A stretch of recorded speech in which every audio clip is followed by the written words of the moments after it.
but showing you the things that as president, I will have hands-on reported to me daily on real time. Number one is security of life and property of every Nigerian citizen. Number two is basic education of our children. Because we must put those 18 million people out of them. So it is more important for Nigeria to invest in education than oil. The human capital of Nigeria, considering its population, is a huge asset. I will make sure that hands-on, I know anything that happens to the health of Nigerians, starting from primary health care, ensuring we increase the insurance coverage, where the rich will pay, where the poor will benefit, and everything.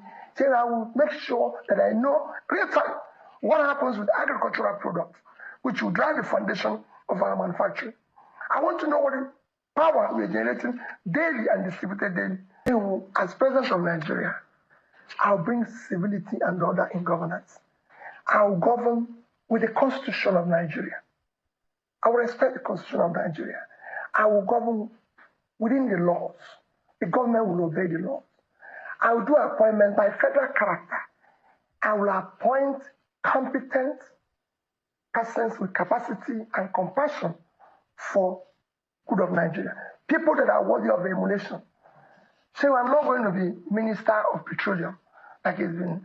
Every ministry will have substantive minister who is competent, who has the character, compassion, and capacity to run that ministry.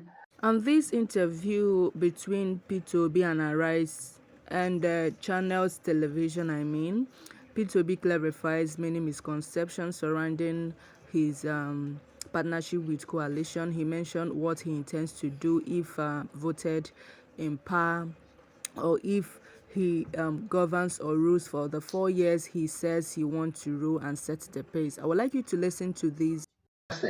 I saw you yesterday, and in the ADC, the flag of the unveiling of the coalition platform.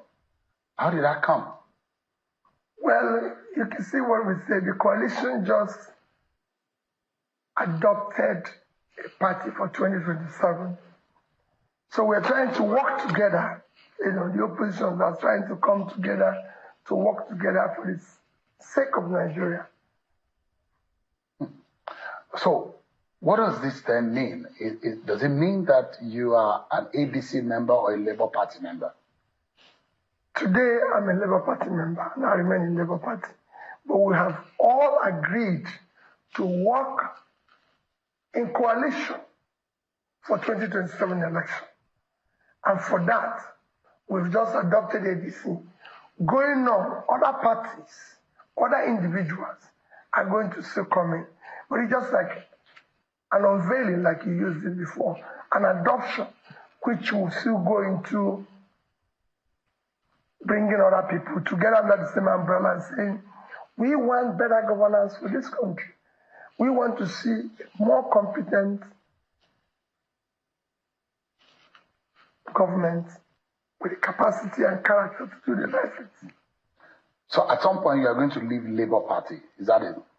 Well, where we are with the coalition, this coalition might have other parties that will come together, like it's happened in the past, and change the name of the party, anything. But right now we've adopted one party. The other ones are going to come in. So we can't say whether we're going to leave this or we're going to come into this. What is constant mind that we've all agreed to work together. The implication is a legal one. Whether or not, as someone who is intending to run for office, you have the ability to participate or be in two political parties, it then means that will affect your ability. So there's a difference in between intention and being. I said I'm a member of this, and I'm going to work with this group. So it's like, oh, well, I want to invest in this company, where they say, oh, you cannot be in two companies at the same time. But I have indicated my intention. I want to go into this. That is not. Well, you don't see it as anti-party. No. There's not 90 party. No, because I don't think Labour Party has agreed to remember, we said for 2027. Say we're not in 2020, we're in 2025. It's clear. We've adopted this for 2027.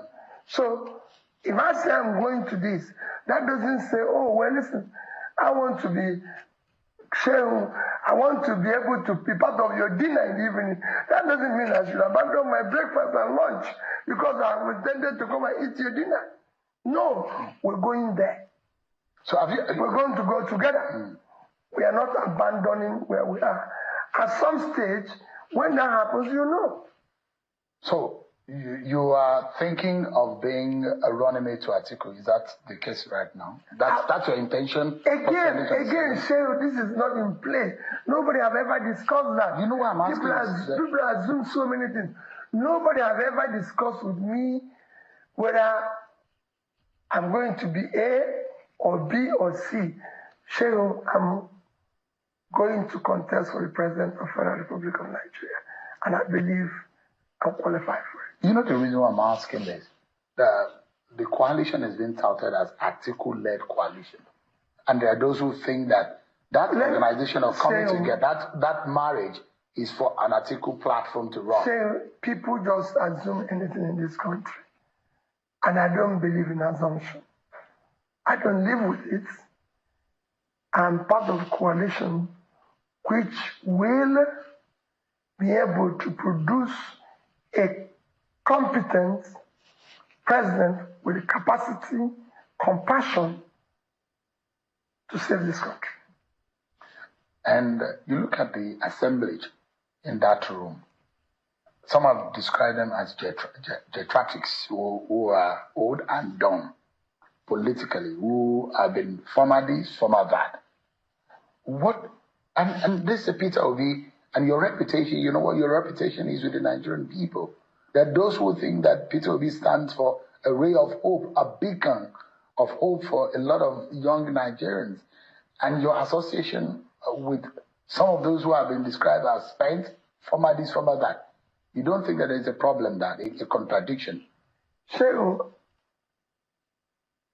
when a leader comes into the scene, you lead everybody. Your job is to change.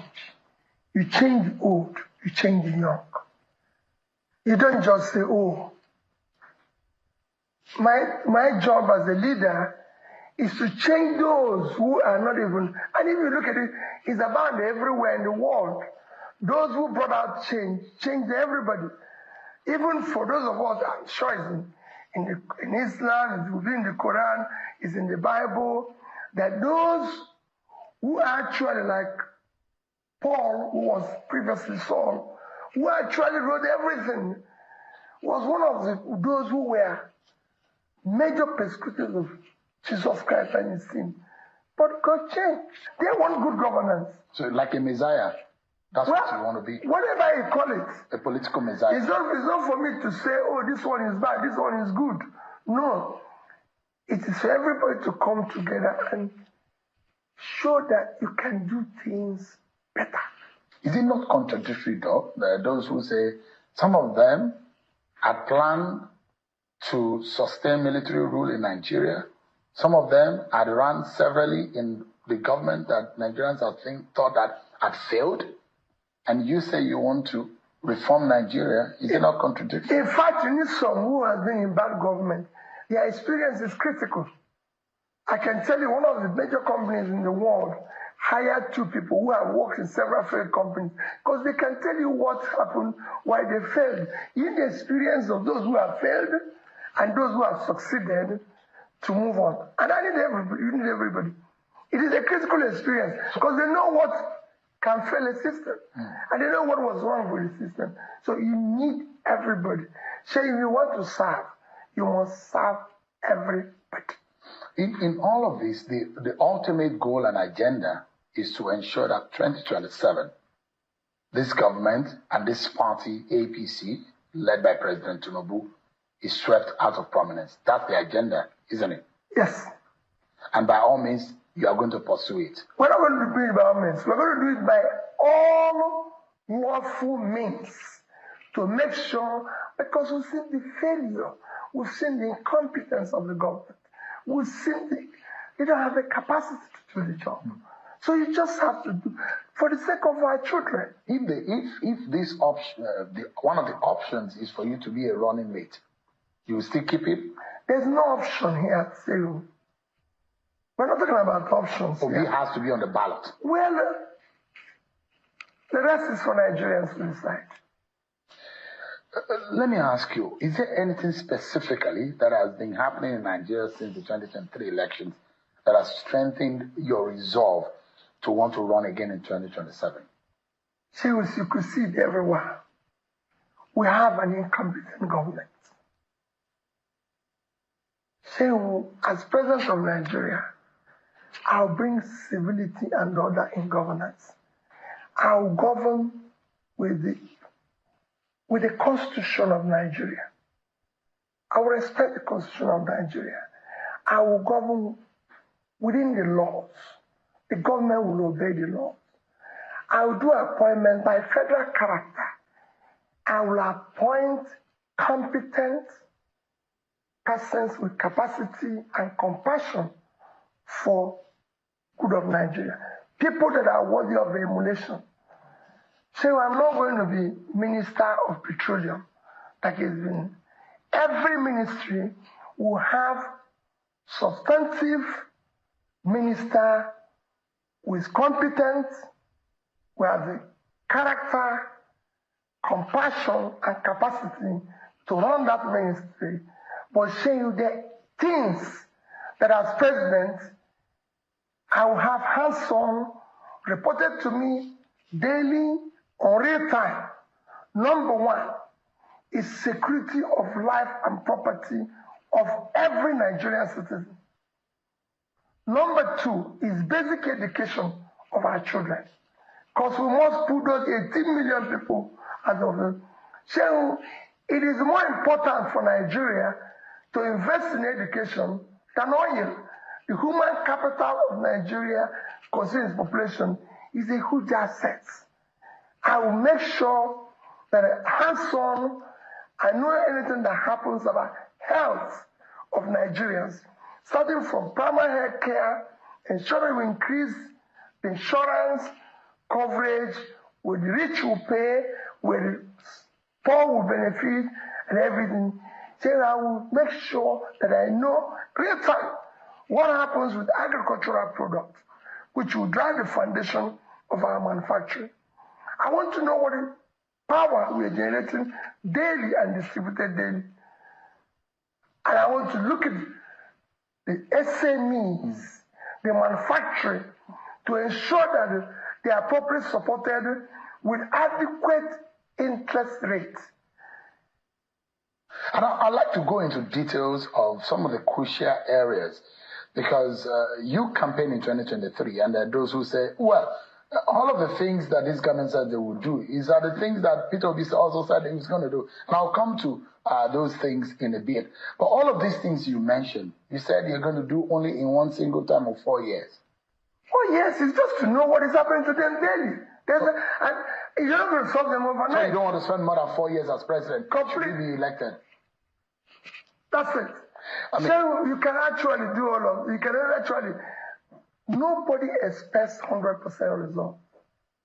They expect 100% sacrifice and effort. So we know we're driving there. So there's nobody that going anywhere is going in one day. But if we set out to go to Kaduna today, people want to see us in Kaduna Road. If we're headed to Lagos Road, we're in the wrong direction. What is happening now is that we're telling people we're going in this direction, but we're going in that direction. And so if you don't know where you're going, every road will lead you there. That's the confusion. Can Nigerians trust that commitment of a single term from you? So I said it and I put it in capital. I don't need a day more than 4 years. In fact, the day and before, you fix Nigeria in those 4 years. It's not fair. I will show the direction of good governance. That's why I said. To what end is this one single? Why do you want to spend? The Constitution allows you. You've been a two-term governor. Why do you want to? In 2 years, there had been maximum damage. That shows 2 years can change it in good direction. People want to get up and see a president that cares, a president that shows compassion. So today we have a country without compassion. Leadership without compassion doesn't exist. It's a minus. It's not good for the country. Is there anything that you see that this government is doing that lacks compassion? So, in December 18th or thereabout,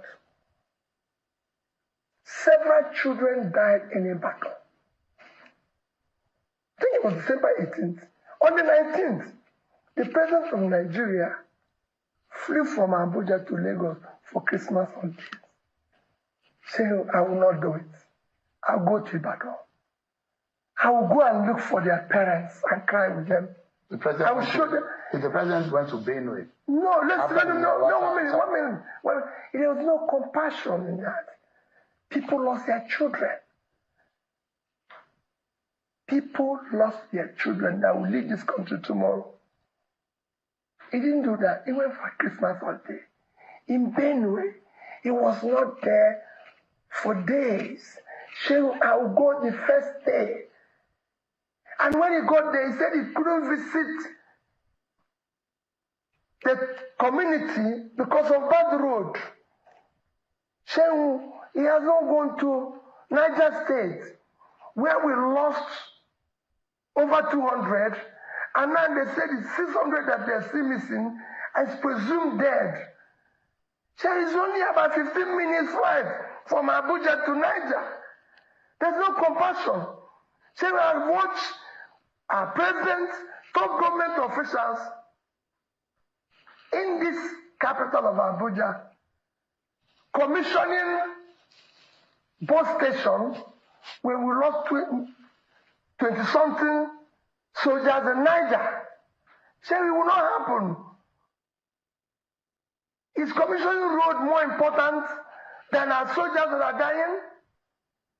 Is commissioning road more important than our children are not in school? So is road more important than children being in school? There's no compassion. There's no governance. I will not be, look at this week. This week alone, Monday, 30-something were killed in one of our states. Tuesday, 13 was killed in one of our states. Yesterday, it was over 10 in Anambra.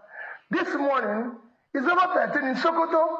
And our president is in island of St. Lucia. That is not even up to the size. Island of St. Lucia is 617 square kilometers of land. Minna is 6,700. Minna is 10 times the size of St. Lucia. In terms of population, St. Lucia is only 180,000 people. Ajegunle is 560. Ajegunle. So what is our president doing there? So that trip is a waste of time. Is that what you said? No. See, I won't do it. If I'm going to go to St. Lucia, that won't last more than 1 day. Our president has not even gone to any state for 2 days apart from Lagos. I will be in Niger State. I will be in Mokwa. If there's any place to stay longer days, it's in Mokwa, where I have lost now 800 to 1,000 people. Why will I be there? He even gave some children scholarship in St. Lucia. When we have 18 million out-of-school children, with our capital, children are not in school. Shego, that's not governance. The country needs governance. I mean, are we looking for saints to run this country? No, we're looking for competent persons with capacity, character, and compassion to do it. We don't belong to a gang of saints. No. Saints, even saints. Gregory. No. But you're not a saint. No, saints derive from Presbyterian, and a combination of the great saints, Peter and Gregory. So it's not just that I'm Peter. But in character, you're not a saint. No. In character, a leader must be somebody, I said, he must be competent. He must have the character and behavior, public conduct to show that this is right, this is wrong. Let me ask you, And I'd like you to clarify this because I watch a lot of conversation around you, and I mean, around every major political figure in this country. How do you clarify this reputation that you worked for the Abacha government or in the Abacha government? I've never worked for government before I became governor. I can tell you that. Did you do anything including special? Let me clarify for you. I've never worked for any government before. I was a very successful businessman. And everybody knows that. I was a very successful businessman. I built my business from scratch to something of repetition. As a businessman, I'm also part of those who were controlling trade in Lagos then. There was a time during Abacha's government, even happened during Obasanjo's government, there was a time during Abacha's government, because when Abacha took over, they said all ports, seaports and everything closed. So they came out with a policy that caused congestion in our ports, even in the airports. Goods were not being cleared, goods were not being exported and everything. And some of us felt, no, we need to go and see the head of state then, or at least the commissioner for Minister of Finance, who was I think it was Ani. So we came to Abuja, about 50 of us.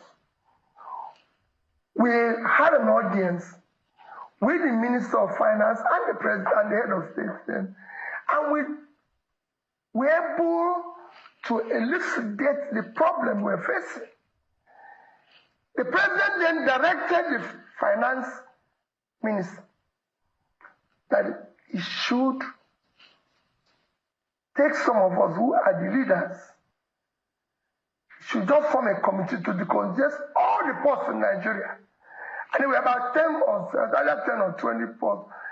Make sure that in each committee, one of us is involved. That's the only thing I had to do with the port.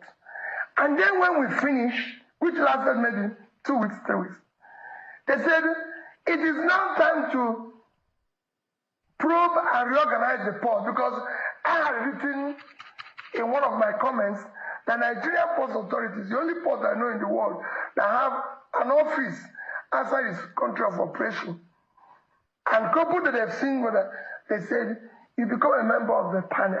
Is that, if anything, I was a member that tried to reorganize and sack people.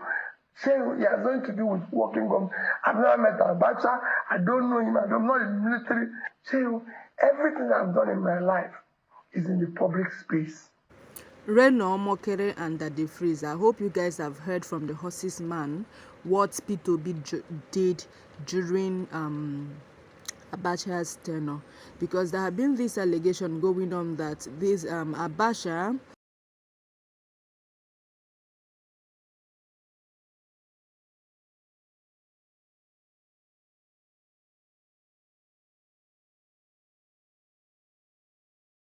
who was one of the terrible presidents in the history of Nigeria, that P2B ruled with him.